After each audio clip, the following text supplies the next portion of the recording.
Bonjour à toutes et tous, bienvenue dans ce premier podcast d'Intuissance. J'ai le privilège aujourd'hui d'accueillir Alain Ribaud, avocat, ancien conseiller d'État neuchâtelois, carrière aussi au niveau national, juge cantonal, qui va nous parler de la prise de décision au niveau politique et de son expérience durant toutes ces années au service de la population du canton, mais aussi au niveau suisse. Cher Alain, bonjour, bienvenue. Bonjour.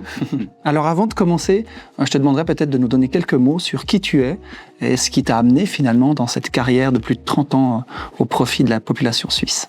Alors, deux parties très clairement distinctes, 17 ans comme magistrat, et donc un sens de la décision quand même, puisque j'ai rendu à peu près 17 000 décisions pendant cette période, et puis 17 ans au service de la collectivité publique sous l'angle des exécutifs, d'abord à la ville de Neuchâtel, puis au canton de Neuchâtel comme conseiller d'État, avec un passage aux chambres fédérales alors que j'étais à la ville, 2 ans au Conseil national. Et qu'est-ce qui t'a poussé à embrasser cette carrière au profit de la population ? Qu'est-ce qui t'a motivé au départ ? Le sens de l'intérêt public, il naît, puis ensuite on peine à s'en distancer. Au fond, mon objectif au départ était cette carrière de juge qui me passionnait. J'ai fait le brevet d'avocat dans cette perspective. Et puis là, véritablement, comme juge, on est en dessus de la mêlée, on doit écouter les gens, on doit rendre des décisions, on rend service au système qui avance. Et puis peu à peu, on prend goût à cette notion de service public et assez naturellement, quand l'occasion s'est présentée à la ville de Neuchâtel, c'est toujours aussi des opportunités qui font les choses. On ne peut pas tout planifier, bien entendu. Et puis, ça m'a paru assez naturel de poursuivre sur une autre voie. Changer à mi-parcours de carrière, c'est aussi une chance parce que c'est des découvertes et c'est un enrichissement incroyable. Merci. Au-delà de ces expériences isolées, de manière générale, entre ce que tu imaginais au départ et la réalité du terrain, est-ce que ça a correspondu exactement à ce que tu attendais ou est-ce qu'il y a vraiment des choses auxquelles tu ne t'attendais pas ? Alors, on va peut-être passer plutôt au côté politique. C'est dans ce sens-là par rapport à ce qui peut se passer dans une collectivité publique, à tout ce qui arrive. Alors, en tout cas, une chose est sûre, c'est que jamais j'aurais pensé être confronté à autant de crises, comme on les appelle, que ce soit celle du Covid, la principale, mais aussi de l'énergie, de l'arrivée des Ukrainiens et de la montée des eaux, du danger d'incendie. Au fond, ça, c'est des éléments auxquels on n'est pas forcément préparé avant de commencer une carrière de magistrat, où on imagine davantage les séances au Grand Conseil, les séances dans les bureaux, les séances avec le Conseil d'État, et peut-être moins celles qui consiste à gérer les crises. Sur cette base-là, donc tu as travaillé aux 3 échelons, au niveau communal, cantonal et fédéral. Est-ce qu'il y a des grandes différences d'appréhension de ces situations ou finalement, où est-ce que tu as eu le plus d'impact dans ta fonction par rapport à la gestion de ces événements ? Les points sont assez communs dans l'intérêt général que ça représente, et puis ensuite c'est les matières qui changent, avec des pressions probablement plus fortes en ce qui me concerne au niveau du canton, et plus fortes quand on est dans un exécutif que quand on est dans un législatif, puisqu'au champ fédéral, il y avait 245 autres personnes qui prenaient la responsabilité des décisions rendues. Quand on est au Conseil d'État, c'est 1 parmi 5, et parfois c'est même 1 tout seul. D'accord. Et quand on est en charge de ce genre de fonction, il y a un certain leadership qu'on doit avoir. Pour toi, que représente un leader et qu'est-ce qu'il doit incarner pour pouvoir travailler le mieux possible à la résolution de ces situations ? Alors, probablement que l'essentiel est la crédibilité, le calme, l'assurance. Quand on doit aborder des situations, la première chose, c'est de donner confiance. Donner confiance pour être suivi. On ne peut pas donner des instructions, des directives si on est agité, peu crédible, peu au fait des dossiers. Donc, la connaissance des dossiers, la placidité, la connaissance et donc la recherche préalable d'informations font partie des éléments essentiels pour pouvoir gérer au mieux les éléments qui se présentent, quand bien même il y a toujours des surprises. Et chez toi, ce leadership, il est inné, il est naturel ou tu as dû l'acquérir à travers le temps, par des formations ? En fait, d'où vient-il ce leadership ? Voilà, les choses se présentent après qu'un certain nombre d'années que, au fond, c'est un peu l'expérience qui fait le bonhomme. Donc, peu de formation en tant que telle. Formation média, certes, formation directement liée à la crise, vraiment par l'expérience et la confrontation aux assez nombreuses situations qui se présentent. notamment en lien avec les médias. Je pense que c'est un bon apprentissage que d'être confronté aux médias. Il n'y a pas le droit à l'erreur. Quand les choses partent par les médias, elles sont définitives, ancrées dans le marbre. Et donc, pratiquement, il y a une intensité qui commence à ressembler à des situations de crise. C'est l'intensité de l'information aux médias, du travail avec les médias, des réponses aux médias. Et ça, au fond, ça forme sa personnalité, assurément. Dans l'actualité de ces derniers mois, dernières semaines, on appelle souvent un responsable politique à la démission parce qu'il y a eu un certain nombre de potentiellement dysfonctionnements. Qu'est-ce qui fait la différence entre ceux qui tiennent et ceux qui lâchent et qui démissionnent, selon toi ? La différence, elle est une question de temps. En général, quand les pressions sont si fortes et qu'on affirme qu'on va rester en place, à la fin, on part quand même. Il y a quelques exceptions bien connues que je ne citerai pas, mais la pression, quand elle devient énorme, soit on y cède facilement, soit on y cède une autre fois. Mais c'est compliqué et très difficile pour une personnalité confrontée à des difficultés liées à une crise, à son titre personnel. Là, on n'est plus dans la gestion de crise pour autrui, on est dans la gestion de crise personnelle, de bien s'en tirer. Et on le voit, il y a plusieurs techniques différentes, il y a plusieurs manières différentes de procéder. On voit qu'il y a régulièrement des personnalités qui sont confrontées. Et je peux vous dire que dans tous les cas, c'est quelque chose d'extrêmement dur, d'extrêmement violent, qui s'adresse aux gens, qui soient d'ailleurs responsables ou pas de ce qui se passe. Mais c'est des choses extrêmement violentes qui se passent pour les gens concernés. Au niveau des services publics, donc toi tu as 30 ans d'expérience dans le domaine public, comment tu qualifies ou évaluerais aujourd'hui en Suisse le degré de préparation des institutions, qu'elles soient cantonales, communales, fédérales, des services publics de manière générale aux situations de crise ? Préparation équivalente à celle des privés. Il n'y a pas de distinction à ce sujet. Et notamment, le point commun, c'est qu'on se prépare toujours à ce à quoi on a déjà été confronté. C'est difficile de se projeter pour préparer des éléments auxquels on n'a jamais été confronté. Et c'est pour ça que aujourd'hui tout le monde a des masques en réserve, parce qu'on a eu le Covid qui a passé par là. Au fond, les plans existent par rapport à des situations liées à l'arrivée des Ukrainiens, parce que l'Ukraine est passée par là. Mais au fond, la définition même d'une crise, c'est qu'elle est difficile à prévoir et qu'elle peut s'anticiper dans les éléments généraux, dans la construction générale de l'État, mais très rarement dans exactement ce qui va survenir, parce qu'on ne sait jamais ce qui va survenir, et peut-être même que la définition de la crise, c'est ce à quoi on ne s'attend pas. Et du coup, par rapport à ça, en termes de formation des élus, la Suisse est un système de milices, donc des gens qui ne sont pas forcément rompus à l'exercice de gérer des situations complexes. On en est où aujourd'hui de la formation des élus ? Pas des équipes, mais des élus en Suisse. Alors, il faut déjà avoir conscience qu'une crise, ça se prépare, on y fait face, et puis on la dépasse. Et à chaque niveau, ça nécessite des ressources particulières. Et évidemment qu'il s'agit d'être prêt pour les collectivités publiques dans une certaine mesure, à tout le moins, à chacun de ces niveaux, avant qu'une crise éventuellement se pose, du moment qu'elle se pose, et puis dans son prolongement. Et là, la formation au moins de base est celle de la connaissance parfaite des services, des appuis qui peuvent exister, du privé qui existe, parce que quand il y a des crises, et dans une très grande majorité de cas, c'est le recours à l'ensemble du système qui permet de faire face. Donc, la connaissance des lieux, la connaissance des personnes, la connaissance des systèmes, des mécaniques, du fonctionnement qui dirige, quelles sont les compétences, qu'est-ce qu'il faut avoir comme budget, etc. Donc cette connaissance institutionnelle me paraît essentielle comme premier niveau de formation. Et puis après, tu as été conseiller d'État du canton de Neuchâtel, et pendant cette période, il y a quand même eu un certain nombre de situations complexes que tu as dû gérer. Est-ce que les retours d'expérience ont profité aux institutions ? Est-ce qu'il y a des évolutions qui ont permis d'améliorer le système ? Dans une bonne mesure, mais en lien avec ce que j'ai exposé tout à l'heure, on sait que la prochaine crise, elle sera différente. Donc les expériences qui sont faites, et il y a toujours un exercice de reconstitution, des mesures prises, de ce qui aurait pu être fait différemment, etc. Je pense que c'est nécessaire, indispensable. Il faut avoir l'humilité de penser que la prochaine fois, ça sera un peu différent.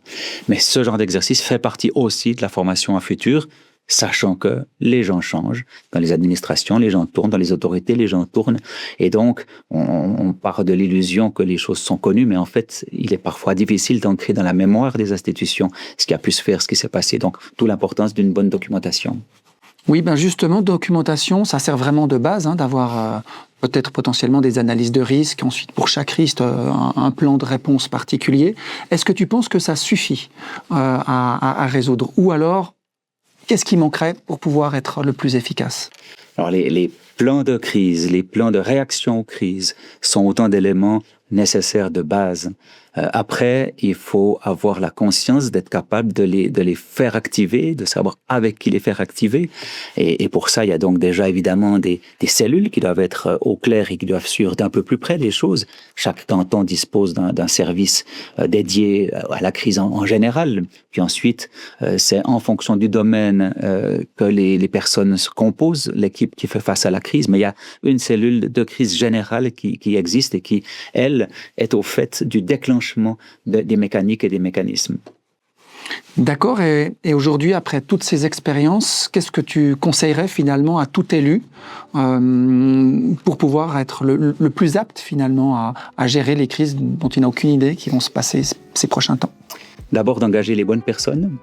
Et donc de dépasser la simple occupation d'un poste en temps de tranquillité absolue et d'imaginer des personnes capables de résister à la pression. Donc le choix des personnes fait partie. Ensuite, il y a bien sûr l'exercice. Un certain nombre de crises méritent qu'on l'anticipe par des préparations, des exercices de pompiers, de protection civile, pour prendre un exemple.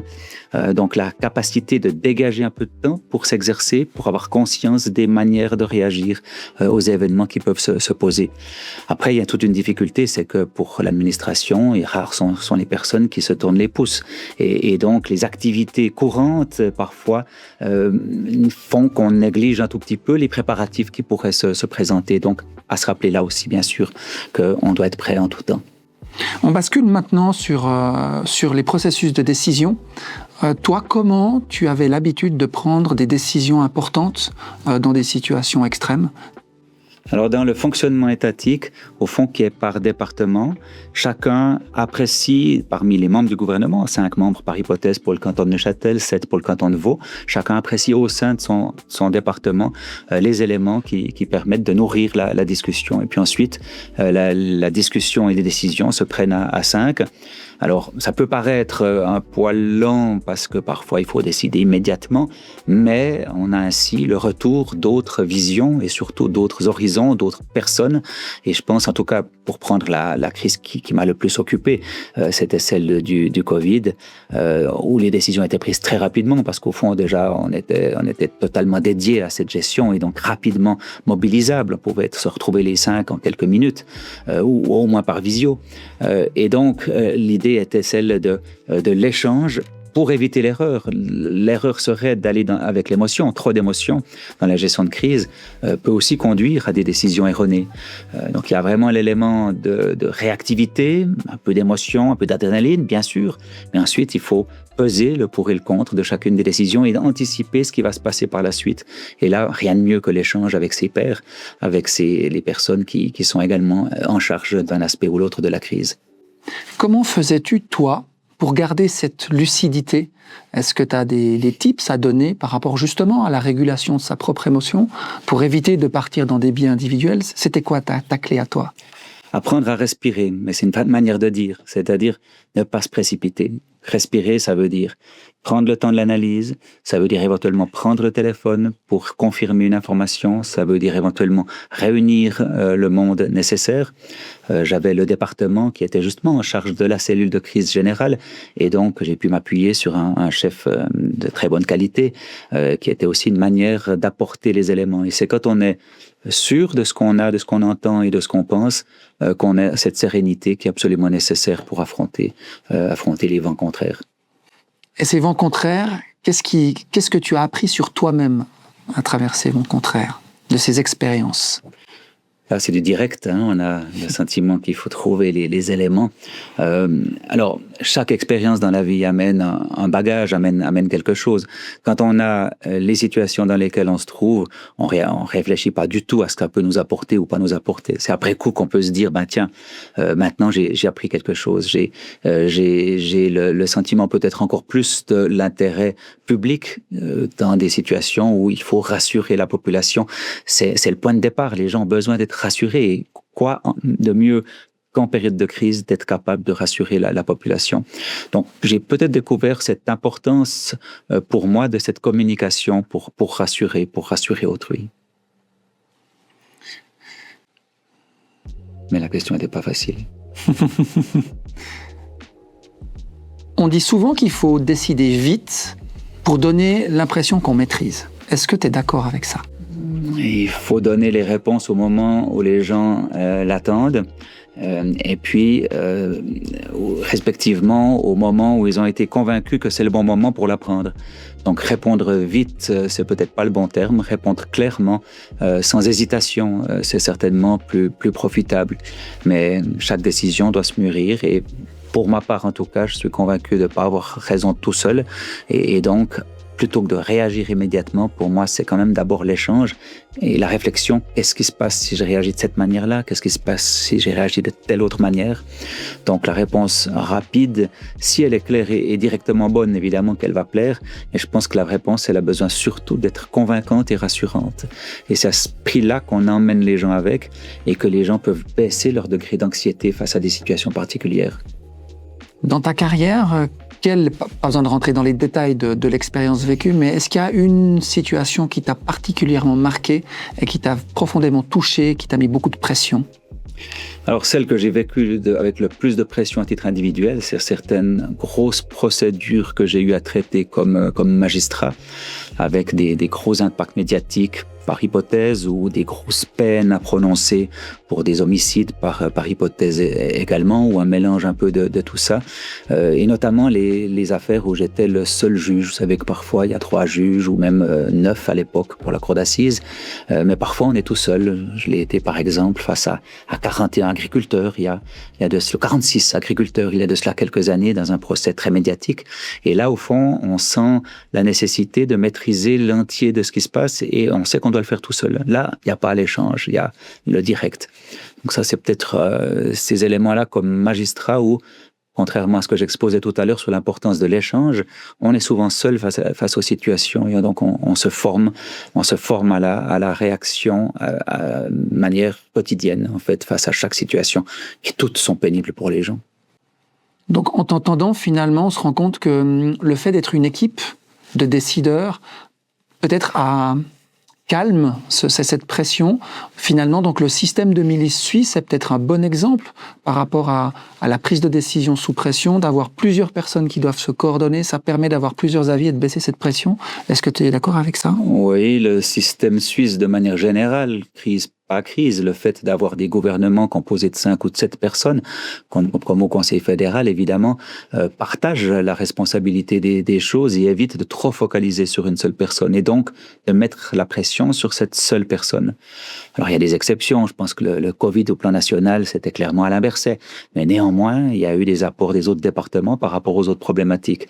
Et donc, pour moi, à l'évidence, le fait du collège renforce la capacité de faire face aux situations parce que la responsabilité est partagée. C'est pas une dilution de la responsabilité, c'est un cumul des compétences pour y faire face.